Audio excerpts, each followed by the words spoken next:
Welcome to Learn and Smile, the place where you take charge of your health and embrace more happiness in life, with experts bringing you the best and the most accurate knowledge about health and wellness. Learn and Smile is an IOH initiative to empower people and societies with knowledge that changes lives and lifestyles. Lifestyles that make you smile and connect to your core being. Webinars and knowledge hack videos are the key to this process of knowledge sharing. It gives us immense joy to learn together with you. So enjoy learning and keep smiling. Hello, everybody. I don't know whether I have met, I know everybody personally because we've got a lot of responses from other channels too. I'm Dr. Regina. I'm the co-founder of Invest on Health, IOH. We're basically into lifestyle medicine, managing health conditions through lifestyle adaptation. That's what we do. So one of our idea is actually to disseminate information regarding lifestyle, healthier lifestyle, therapeutic lifestyle changes, preventive measures to the general public. So that one of the one of the thing which came up is actually we have given a name also for that. We call it Learn and Smile. Basically, the idea is enrich ourselves with the right knowledge and information from expert in the field. We all know that there are a lot of information available in Google. From a person sitting in a tea shop talking about or just putting an article to somebody in Stanford doing a recent research. So people normally won't be able to understand which is the right information. Many a cases, people go with the wrong information. So the idea is to get the right information from the experts and the people who are working in the cutting edge technologies and disseminate the information to the public so that we enrich ourselves with the right information. We adapt those changes in our own lifestyle and lives and our families and community at large. And finally, the impact of that is we build healthier communities.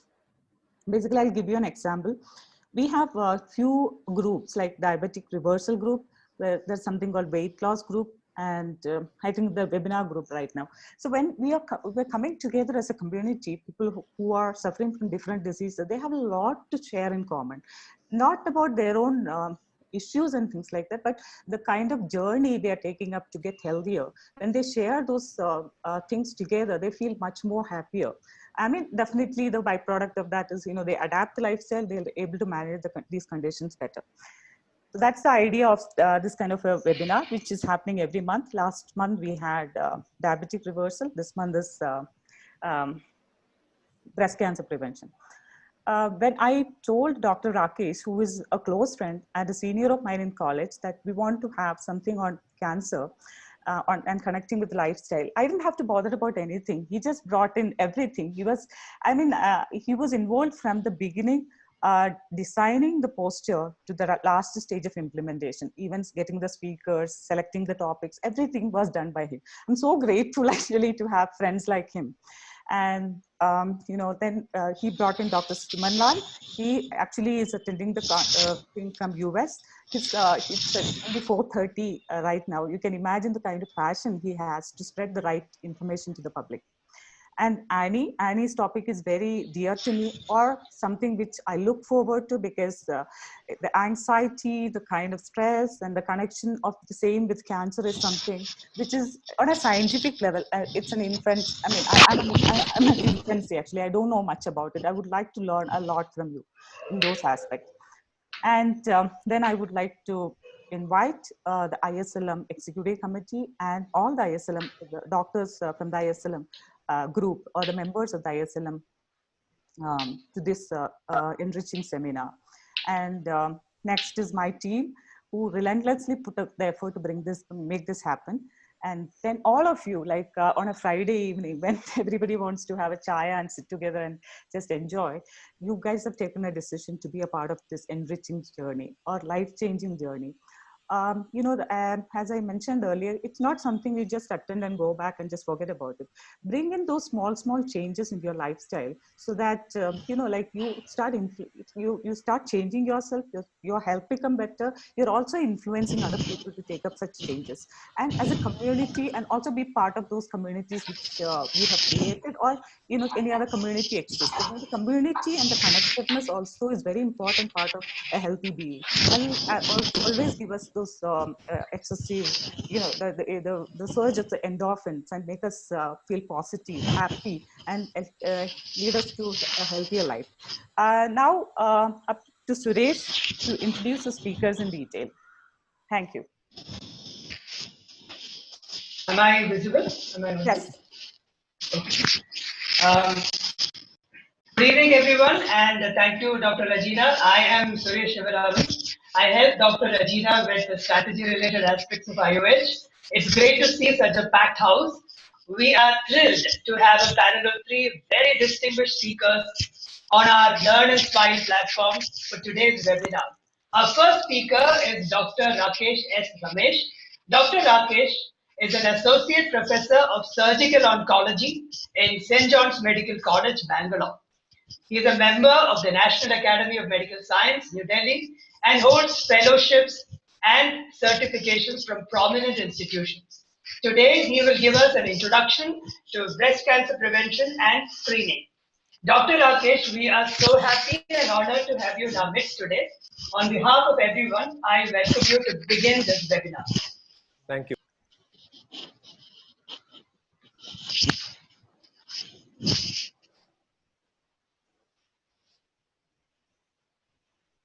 Can you see my slides? Yes. Yes, of course. Good evening, everybody. So, first of all, I should thank Dr. Regina and team for giving me an opportunity to speak in this webinar. So, I know this is a very interesting topic, and there are a lot of questions. Many of the things I have tried to cover in my speak. Some of the things will be covered by Dr. Suman and Annie. First of the things we can discuss during our question and answer session. So to start with, I will be going in this way. So first I will give a broad introduction to the subject, followed by I will talk about some modifiable factors and unmodifiable factors. And later we will go on to the other speakers.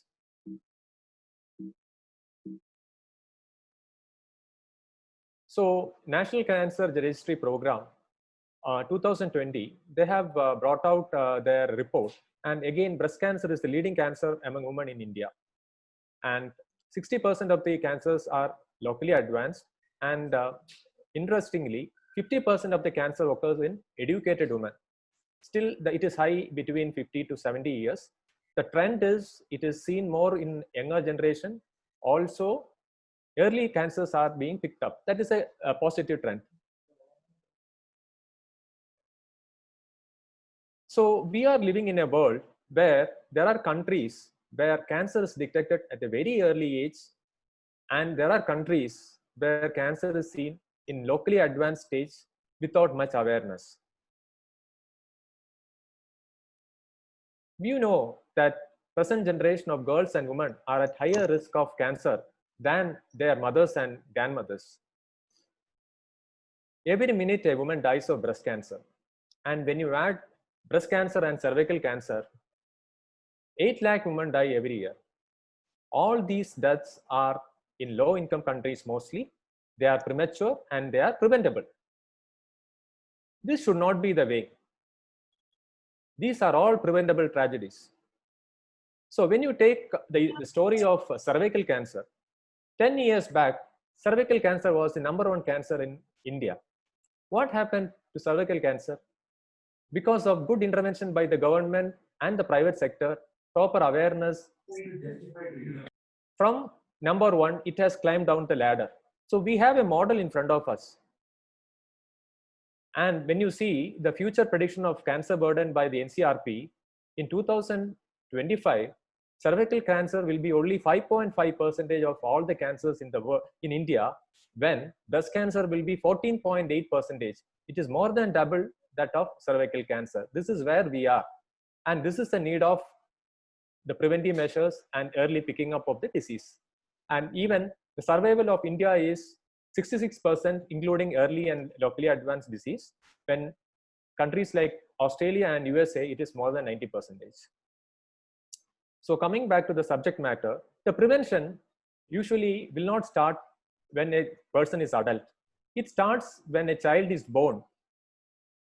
The bonding between the mother and the child, the breast milk which she drinks, which gives her the immunity.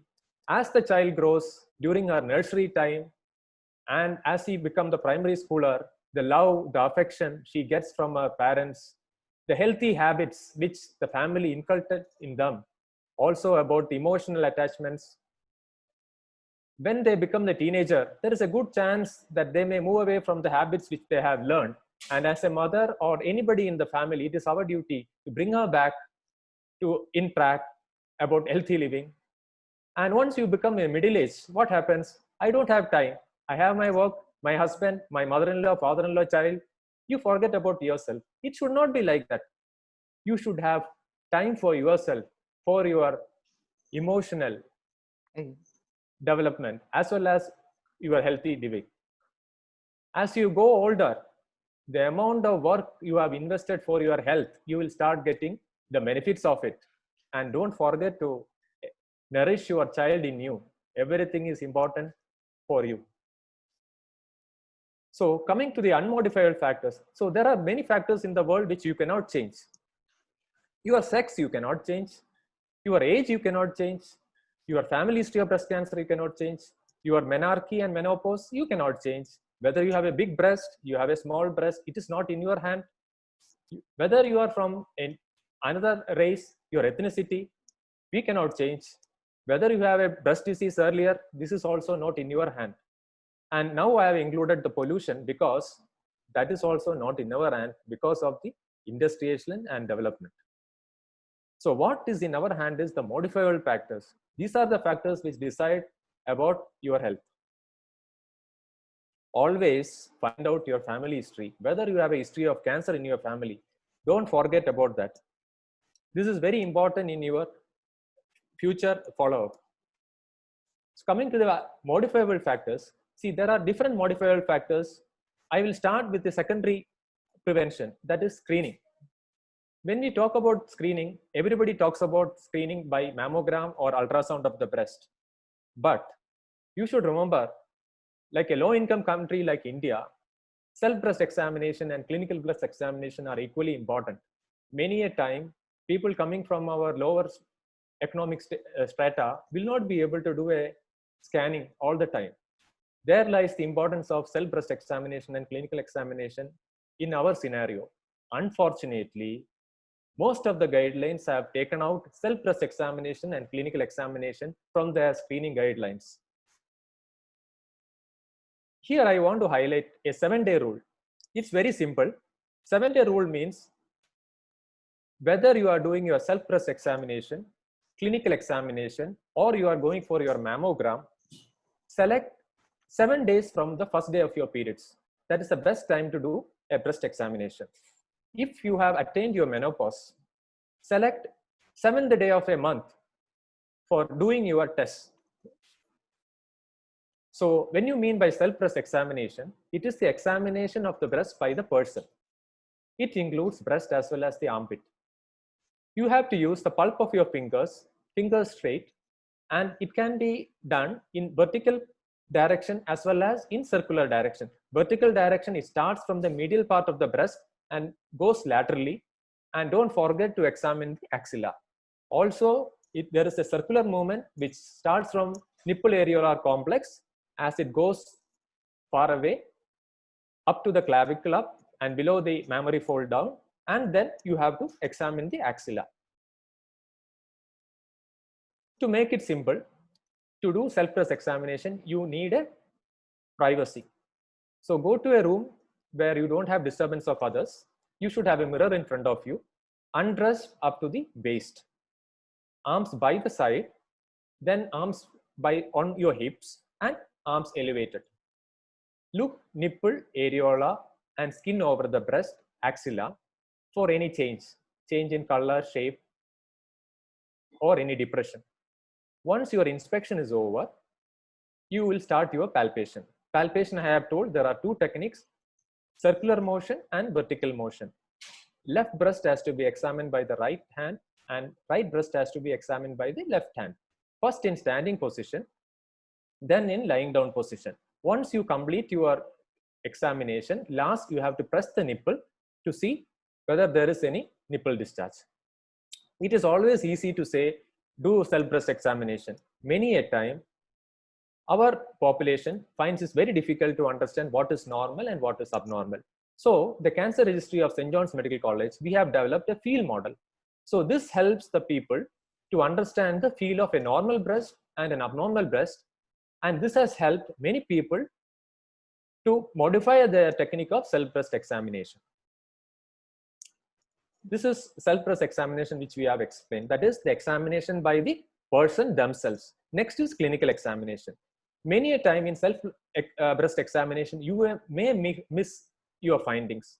So after 40, it is a good practice to visit your healthcare worker. It can be a ASHA worker or a nurse or your physician to do a physical examination of your breast, so that any abnormality by self breast examination can be picked up by the clinician.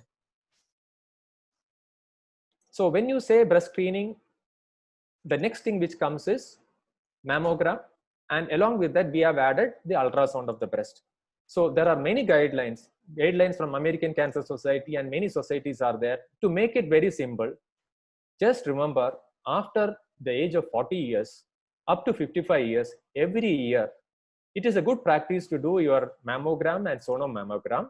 And after 55 years, till you are healthy, every 2 years you can do your screening.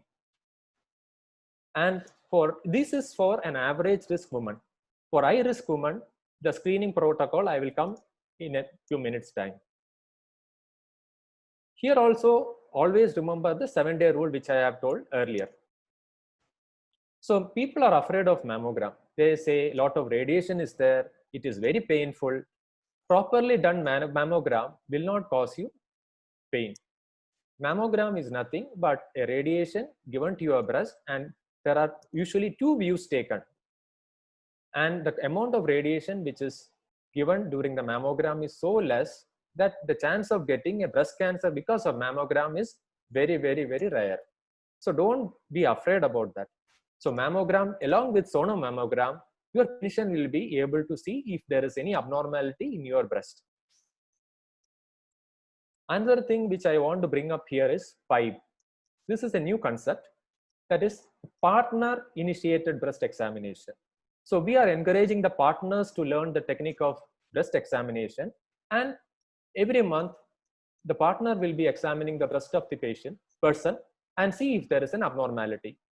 As a part of that, we have started teaching the healthcare workers breast examination using our field model, and it has found to be wonderful because they started going to the community and spreading the message of PIBE. So this is an MD slide. I have put it intentionally because COVID pandemic is not still over. So always remember to wear your mask, keep the social distancing, and hand hygiene, either with soap and water or with sanitizer. So other modifiable factors, that is your physical health, weight check, use of tobacco, alcohol, healthy eating, and mental health, other speakers are going to speak. So I am not touching in that area. So there are certain things: time of childbirth, breastfeeding, gadget use, your sleep. So these are the things which are under your control. It's like when to get married, it is definitely in your hands. When do you have your first child? That is in your hand. So ideally, don't make it above 35. Try to come down. Below 30 is an ideal time to have your child. And breastfeeding is found to actually protect against breast cancer according to the many studies. So encourage breastfeeding. And about the gadget use and sleep, I will come in a minute. It is better to avoid oral contraception, and it is better to avoid hormonal replacement therapy. So these are found to increase the breast cancer by small proportion. About chemo prevention and risk reducing surgery, I will come in high risk women. So what is high risk group? This is very important to know. So far what we have discussed is for an average risk woman. Any woman is an average risk woman. So there are certain criteria which makes them high risk, that I think we should know. Everybody wants to know, what is your risk of getting breast cancer? There are certain models. For example, the popular model is called Gale model, which look into your age, your first periods, your first childbirth, history of your breast cancer, history of your biopsies, anything abnormal in your biopsy, your race, ethnicity, 7 components they put into a calculator, and they bring a risk a score. If your score is more than 1.67%, that means that you are a high risk person. Later they have included invasive breast carcinoma, ductal carcinoma in situ, lobular carcinoma. These are all different type of cancer. If you have a history of cancer, and BRCA1 and BRCA gene mutation along with this model, and modified the model, and many other models are there. This is just an example to know that there is a way to find out your risk. But don't worry, if your risk score is high, doesn't mean that you have to get cancer. It is just to make you aware that you are potentially a risky person to get cancer, and you have to take the required precautions. So for a high risk person, the screening starts 10 years before the youngest person in the family has got the breast cancer. So you become high risk because your family members may have breast cancer. In that case, 10 years before your youngest person in the family who has got breast cancer, you have to do your scanning. If you don't have, if it is 40 years, start your screening from 30 years onwards. MRI should be alternate with mammogram and sonomammogram every 6 months. It is a very dynamic screening for these people, and clinical examination 6 monthly, and continue with your religious self breast examination. Chemo prevention. If your score is more than 1.67%, which I have told the Gale model, then FDA has given approval for giving 2 medications, tamoxifen and raloxifene, to reduce the cancer risk. So these are little advanced one, but for completion, I am just mentioning that you should know that there are 2 categories of people. One is average risk and another one is a high risk. Prophylactic mastectomy. These are also for high risk people. And I am sure all of you know this beautiful woman, Angelina Jolie, who has done bilateral prophylactic mastectomy because she was BRCA1. So it is in a way, make it, we encourage celebrities to come and take up preventive messages and give messages for others. So when will you think of doing prophylactic mastectomy? When you are having a mutation in BRCA1 and BRCA2, you have a cancer risk of more than 80%, breast cancer, and ovarian cancer of around 50 to 60%. You have a strong family history of breast cancer, multiple members in the family having breast cancer. You have an early radiation before 30 years of old in your chest, or have cancer in one of your breast earlier. So these are some of the criteria which can make you think of doing a prophylactic mastectomy. So if you don't do prophylactic mastectomy, then you have got the option of chemo prevention. And if chemo prevention also is not required, you keep yourself on frequent screening. About gadget use and sleep, I want to put 1 minute on this. This is the time of online classes and work from home. You spend a lot of time on gadget, and this gadget use goes up to midnight. You are compromising your sleep, and lack of sleep indirectly affects your hormonal imbalance, and it can affect your breast health. So I strongly recommend you to control your gadget time. Physical health, dietary health, and mental health, other speakers are going to speak. To conclude, let me say, global efforts are urgently needed to prevent the breast cancer by proper awareness, education, and policy of government and financial support, so that we can prevent a lot of life from premature death. Again, I am bringing back the same slide. We need a country where breast cancer or the lesions are picked up in a very early age, rather than a country where diseases are brought out in an advanced stage and die early, prematurely. Let us be the change, and Friends, live your dreams, love your life, stay safe, stay healthy. Thank you. Thank you for your patient hearing.